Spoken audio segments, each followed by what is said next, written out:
வணக்கம். செங்கோட்டையனை வைத்து அதிமுகவை உடைக்க பாஜக திட்டம், கடுப்பில் எடப்பாடி, இதை பத்தி தான் பேச போறோம். அன்பு உறவுகளே, உங்களுடைய தொடர் ஆதரவுக்கு ரொம்ப நன்றி. இன்னும் மேலும் பல நல்ல வீடியோக்கள் போடுறதுக்கு உங்களுடைய உதவிக்காக வேண்டுகிறேன். அதாவது சப்ஸ்கிரைப் பண்ணிட்டு பாருங்க, லைக் பண்ணுங்க, கமெண்ட் பண்ணுங்க, ஷேர் பண்ணுங்க. வாங்க இப்ப விஷயத்துக்கு. அதாவது இப்ப சமீபத்துல செங்கோட்டையன் போய் அமித்ஷாவை டெல்லியில பார்த்தாரு அப்படிங்கிறத பாக்குறோம். ஏன்னா இங்க அவர் எடப்பாடியால் பதவிகளிலிருந்து பதவிகள் பிடுங்கப்பட்டு ஒரு உறுப்பினர் மட்டும்தான் அந்த ஒரு ஸ்டேட்டஸ்ல தான் அவர் டெல்லிக்கு போனாருங்கிறத பாக்குறோம். அப்ப கூட நான் ஹரித்வாருக்கு போறேன்னு சொல்லிட்டு போய் அங்க பார்த்தாரு அப்படிங்கிறத பாக்குறோம். அவரை மட்டும் பார்க்கல, நிர்மலா சீதாராமனை பார்த்திருக்காரு, இன்னும் ரயில்வே மந்திரி எல்லாம் பார்த்திருக்காருங்கிறத பாக்குறோம். ஆக இப்ப இதுல இருந்து நமக்கு என்ன தெரியுதுன்னா, இப்ப அவரை தொடர்ந்து என்கரேஜ் பண்ணுவதன் மூலமாக அமித்ஷா தலைமையில் பாஜக அதிமுகவை கைப்பற்றுவது அல்லது உடைத்து கைப்பற்றுவது. இதுல ரெண்டு விஷயம் இருக்கு. ஒண்ணு, முதல்ல பல்வேறு அதுல கோஷ்டிகளை என்கரேஜ் பண்ணுவதன் மூலமாக கட்சியை ஃபர்ஸ்ட் உடைக்கிறது. அதாவது அதுல உடைச்சு ஒரு பகுதியை பாஜகவுக்கு சாதகமான ஒரு பகுதியை தங்கள் கைக்குள்ள எடுத்து அதுக்கு பிறகு அந்த எடுத்த பகுதியை பாஜகவா கன்வெர்ட் பண்றது. இந்த ஒரு மெத்தட் தான் பாஜகவினுடைய அகில இந்திய மெத்தடு. இப்ப இது மகாராஷ்டிரால தான் நடந்தது. பல மாநிலங்கள்ல இதுக்கு நம்ம உதாரணங்களை சொல்ல முடியும். ஸோ அதே அந்த டிவைடு அண்ட் கேப்சர் அப்படிங்கிற அந்த பாஜகவினுடைய அந்த ரூல் பிரகாரம் இந்த மாதிரியான ஒரு முயற்சியில பாஜக அமித்ஷா தலைமையில ஈடுபட்டிருக்கு அப்படிங்கிறத பாக்குறோம். ஏன்னா ஏற்கனவே எடப்பாடி இந்த கூட்டணிக்கு ஒத்துக்கிட்டார் தானே. பாஜக அதிமுக கூட்டணியை அவர் அங்கீகாரம் பண்ணிட்டாரு. அதுக்காக உழைக்கிறதாக அவர் சொல்லியிருக்கிறாரு. அந்த எந்த தயக்கமும் அவர் காட்டல அப்படிங்கிறத பாக்குறோம்.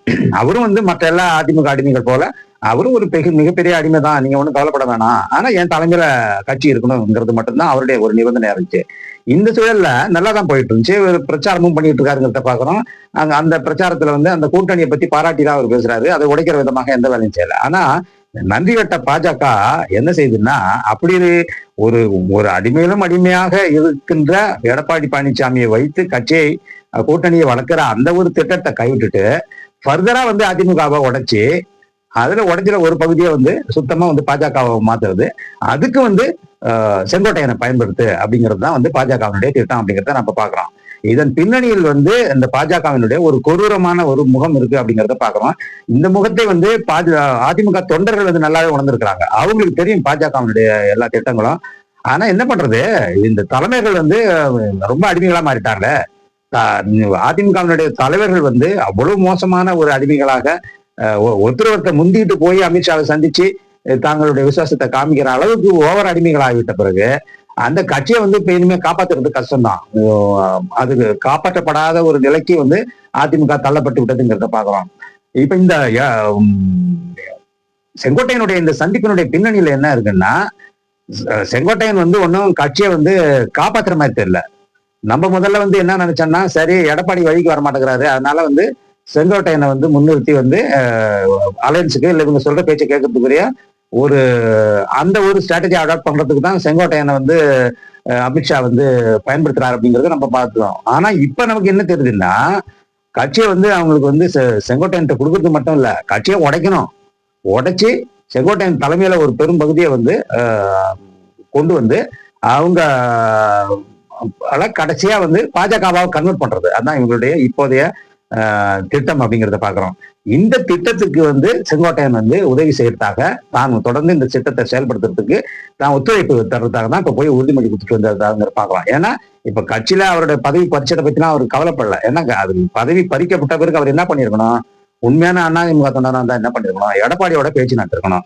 இல்ல தன்னுடைய ஆதரவாளர்கிட்ட கன்சல்ட் பண்ணிட்டு எடப்பாடி கிட்ட போயிட்டு, இந்த மாதிரி எனக்கு இவ்வளவு ஆதரவாளர் இருக்காங்க, நான் கட்சி உங்களை விட நான் ஒரு சீனியரான ஒரு ஆளு, இவ்வளவு நாளா கட்சிக்கு இருக்கேன், நான் கட்சியை காப்பாத்துறதுக்கு தான் அவங்களெல்லாம் வர சொன்னனே வழியா, அட்மிட் பண்ண சொன்னனே வழியா, எனக்குன்னு எதுவும் அஜெண்டா இல்ல, நீங்க என்ன தப்பா நினைக்காதீங்கன்னு சொல்லியிருந்தா எடப்பாடி விட்டுருப்பாரு அநேகமா. ஆனா அதை விட்டுட்டு இவர் நேரடியா டெல்லி போய் அங்க எடப்பாடியை பத்தி கம்ப்ளைண்ட் பண்ணி, இல்ல நான் என்ன பண்றது, நான் இப்போ உங்க சொல் பிரகாரம் தானே கேட்டேன், நான் பார்த்தா பாருங்க என்ன கட்சியை விட்டு பதவியில இருந்து எல்லாத்தையும் நீக்கிட்டாரு இவரு, இப்ப நான் என்ன பண்றதுன்ட்டு அங்க போய் பஞ்சாயத்து பண்றாங்க. உண்மையிலே இந்த அதிமுக தலைவர்களுக்கு எடப்பாடி உட்பட நமக்கு வைக்கிற கேள்வி, இவங்களுக்கெல்லாம் கொஞ்சம் கூட அறிவே இல்லையா, இல்ல இவங்களுக்கு ஏன் இந்த மாதிரி பயந்து சாகுறாங்க? உங்க உட்கட்சி பிரச்சனையை நீங்க பேசுங்க, தலைவர்கள் எல்லாம் வாங்க, ஒன்னா உட்காருங்க, தொண்டர்களுடைய விருப்பப்படி ஒன்னா பேசி இதை எப்படி சால்வ் பண்ணலாம், அப்படி அட்மிட் பண்றதா இருந்தா யார் யார் அட்மிட் பண்ணலாம், யார் யார் அட்மிட் பண்ணக்கூடாது, அட்மிட் பண்ணலன்னா என்ன காரணத்தால நம்ம அட்மிட் பண்ணல அவங்கள. இப்போ உதாரணத்துக்கு சசிகலாவை அட்மிட் பண்ணலன்னா என்ன காரணம், டிடிவி அட்மிட் பண்ணலன்னா என்ன காரணங்கிறத காரணத்தை டிஸ்கஸ் பண்ணுங்க. டிஸ்கஸ் பண்ணிட்டு அதுக்கப்புறம் வந்து உங்களுக்குள்ள ஒரு முடிவு எடுங்க.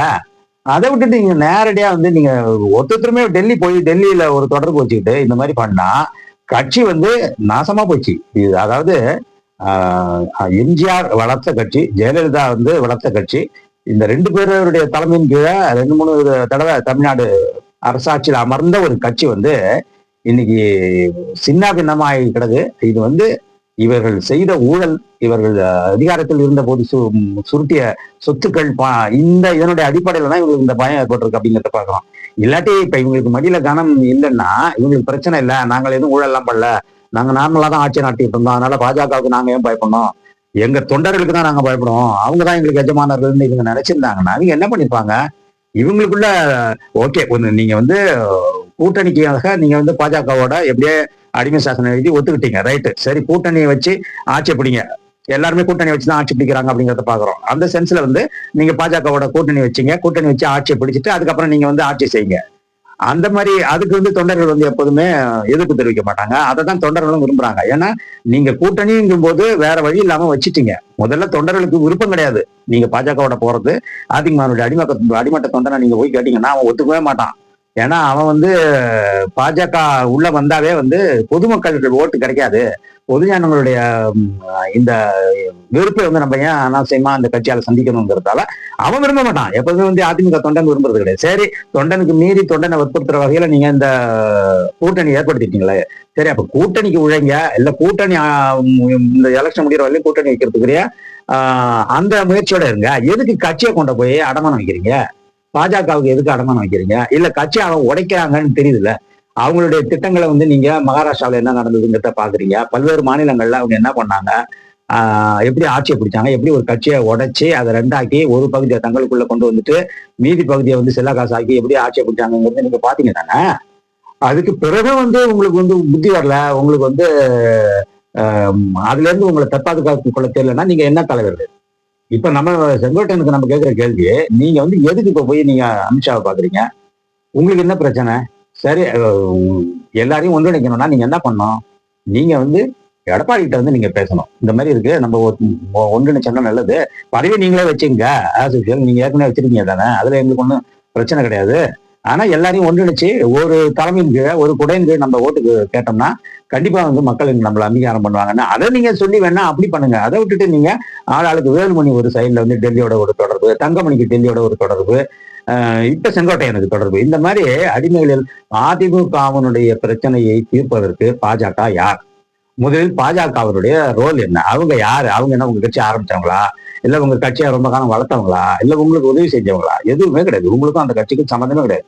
ஜெயலலிதா கடைசியில சாவத்துக்கு கொஞ்ச நாளைக்கு முன்னாடி கூட அந்த கட்சியோட ஒட்டோ உறவோ எதுவும் கிடையாதுன்னு சொல்லிட்டு தனியா நின்று ஜெயிச்சவங்க.